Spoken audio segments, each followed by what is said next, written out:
곧 있으면 3월 새학기를 또 맞이하게 되고 이맘때 이사하는 분들도 많습니다. 그래서 오늘 생활법률 시간에서는요. 이사철에 집을 계약할 때 어떤 점을 주의해야 할지 법무법인 청률로 임대윤 변호사와 함께 자세히 알아보도록 하겠습니다. 자, 변호사님 안녕하십니까? 네, 안녕하세요. 네, 어서 오십시오. 어서 오십시오. 우리 임대윤 변호사님은 이제 결혼하고 처음 맞이하는 설 명절이었잖아요. 네네. 아, 어떻게 보내셨는지 궁금합니다. 바쁘셨을 것 같아요. 아, 예. 제가 처가가 이제 강진인데요. 오. 네, 이번에 처가댁에 가가지고 맛있는 음식 정말 잔뜩 아유, 먹고 왔습니다. 이쁨 많이 받고.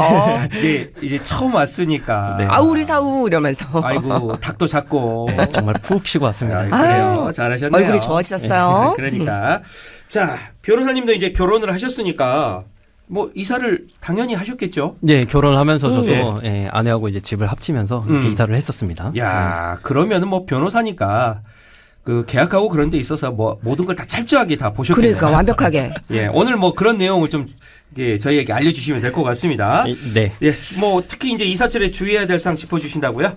네, 요즘에 이제 새학기를 앞두고요. 집을 급하게 구하거나 또 반드시 구해야 하는 그런 상황이 생길 수 있습니다. 그렇죠. 네. 이 시기에 계약을 서두르시다가 또 전세 사기 피해를 입는 사례가 계속해서 반복되고 있습니다. 아이고. 예. 이 집이라는 게 사실 우리나라 사람들에게는 좀 남다른 의미가 있잖아요. 아 그렇죠. 네.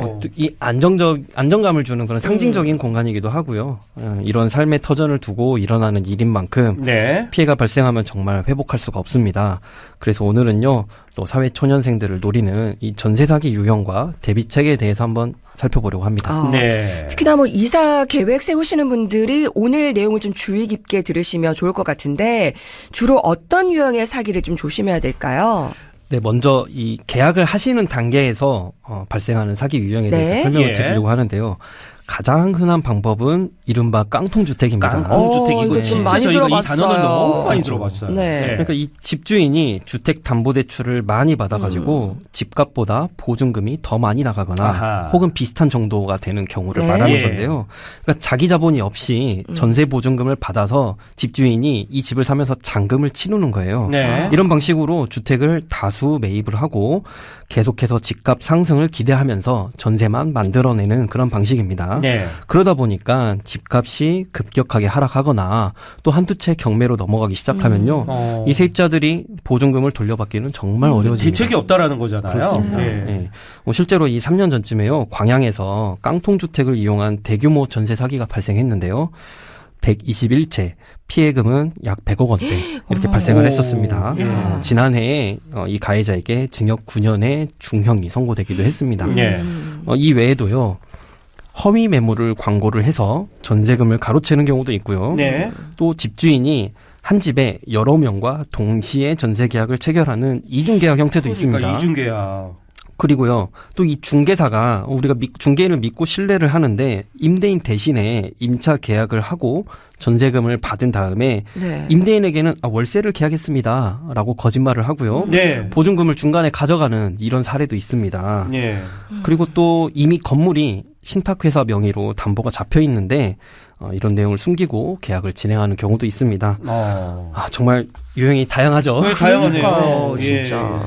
특히 뭐 이중계약 이런 것들도 뭐 최근에 뉴스로 좀 크게 이렇게 대두가 된 적도 있었는데 자, 물론 방금 저희가 앞서서 이 사기 유형을 좀 설명을 해 주셨는데 그런 부분들에 주의해서 일단 뭐 계약을 완료를 했어요. 그래도 안심하면 좀 안 될 것 같은데 계약 이후에도 살펴봐야 할 것들이 당연히 있겠죠. 예, 그렇습니다. 이 이른바 주택 대항력에 대해서 아마 많이들 들어보셨을 텐데요. 네. 이 대항력의 허점을 이용한 그 사례가 있습니다. 대항력이라는 건 쉽게 말하면요. 내가 사는 집에 대한 권리를 주장할 수 있는 힘을 말하는 건데요. 내가 뭐 1순위냐 2순위냐 그렇죠. 뭐 이런 얘기인 네네. 거죠. 나에게 대항력이 있으면요. 다른 사람들이 쉽게 쫓아낼 수가 없습니다. 예. 그런데 이 대항력은 주택임대차 보호법 제3조에서요. 주택의 인도와 주민등록을 마친 그 다음 날부터 제3자에게 효력이 생긴다. 이렇게 되어 있거든요. 네. 그러니까 효력이 없는 계약 당일 하루를 이용하는 경우가 생기는 겁니다. 다음 날부터 효력이 생긴다고 했기 때문인데요. 이게 왜 이런 경우가 생기냐면요. 근저당 설정 등기는요, 신청일 당일에 효력이 발생하거든요. 네. 그러니까 전세계약을 체결한 집주인이요, 전세계약을 체결하고 그날 곧바로 집에 대해 담보권 설정하면서 담보대출을 받아버리면요, 네. 세입자가 후순위로 밀려납니다. 세입자는 그 다음날 효력이 생기기 때문이죠. 심지어 임대인이 이런 경우도 있고 또 임차인을 몰래 다른 곳으로 허위 전출을 시키면서 대항력을 상실시키는 경우도 있고요. 그런 방식으로 주택을 담보로 대출받는 이런 사례들이 있습니다. 여기서 잠깐 좀 깜짝 질문이요. 그러면 계약을 할 때 오후 늦게 하면 좀 어떻습니까? 그러면 그 시간이 좀 짧아질 수도 혹시나 정말 네네. 여쭤보는 거예요. 그래도 조금 시간 더 나을 수도 시간을 있다는 그럴 수도 있죠. 이런 시간적인 네네. 것을 감안한다면 네네. 오전보다는 오후에 네. 계약하는 오후에? 것도 조금 더 도움이 될 수도 네네, 있겠네요. 맞습니다. 왜냐면 이제 효력이 없는 그 하루를 이용해가지고 그러니까. 이렇게 네. 세입자에게 피해를 입힐 수 있으니까. 자, 그리고 집주인이 세금을 안 내가지고 이거 세입자가 보증금 떼이는 사례도 상당하다고요. 예, 그러니까. 맞습니다. 네. 이 집주인이 국세나 지방세를 미납한 상태에서 공매나 경매가 진행되는 경우인데요. 세입자의 채권 순위가 국세나 지방세보다 밀리다 보니까 네. 보증금을 돌려받지 못하는 사례입니다. 생각보다 규모가 꽤 큰데요. 이게요? 실제로 한국자산공사 관리공사가 발표한 자료에 따르면요, 이게 2022년 자료긴 한데 네네. 그 5년간 2022년 전부터 5년간의 집주인 세금 미납으로 세입자가 떼인 임차 보증금은 무려 472억 원이었습니다. 예. 규모가 상당하죠. 예. 과거에는요, 이렇게 집주인이 밀린 세금이 무조건 영순이라서 세입자가 속수무책이었습니다. 다행히 법이 개정이 돼서 지금은 세입자가 확정일자를 받은 이후에 발생한 세금에 대해서는요, 세입자의 보증금을 먼저 챙겨주고는 있습니다. 네. 하지만 이 계약 전에 이미 밀려있던 세금은 여전히 국세 지방세가 우선이기 때문에 계약 전에 확인하시는 게 필수입니다. 이런 네. 것까지 이제 확인을 해야 된다라는 거겠죠. 네. 자, 그럼 이런 피해 유형에 대해서 어떤 처벌이 가능하고 또 어디까지 책임을 물을 수 있는 겁니까, 이게? 이렇게 고의로 보증금을 가로채는 행위는요, 형법상 사기죄로 처벌할 수 있습니다. 10년 이하의 징역 또는 2천만 원 이하 벌금에 처해지는 중대한 범죄인데요.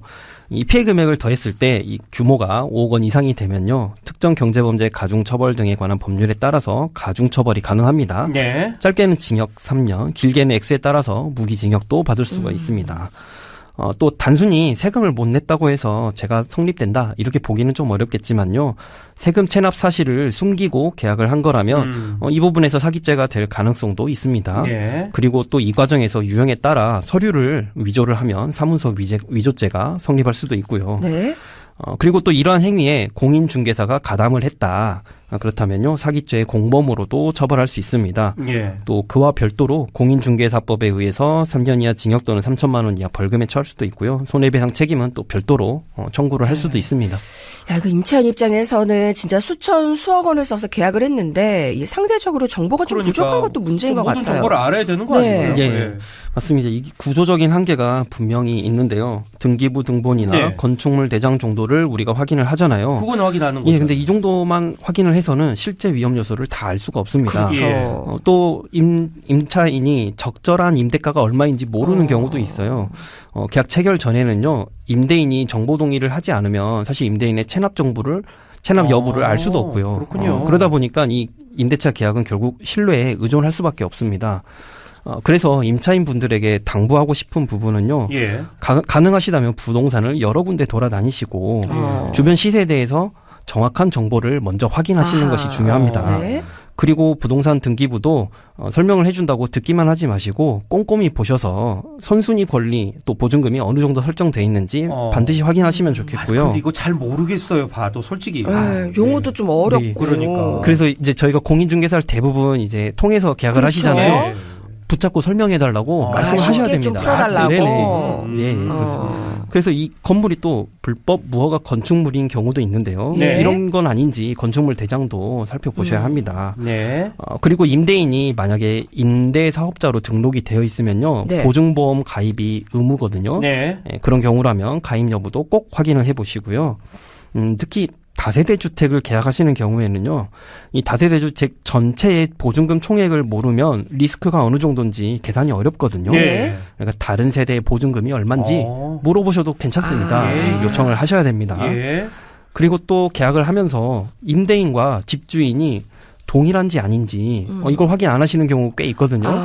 예, 등기부상에 나온 집주인과 임대인이 같은지 확인하셔야 그리고 되고요. 계약자가 다른 경우도 있더라고요. 예, 보니까. 맞습니다. 그러니까요. 예, 예. 그리고 만약에 건물을 관리인이 따로 관리를 하고 있다면요. 네. 집주인으로부터 어느 정도 범위까지 위임을 받았는지 그 위임 범위도 아이고. 꼼꼼하게 살펴보셔야 너무 됩니다. 많네, 너무 많아요. 음. 그런데 앞서서 지금 뭐 이제 국세가 뭐 우선이라고 했잖아요.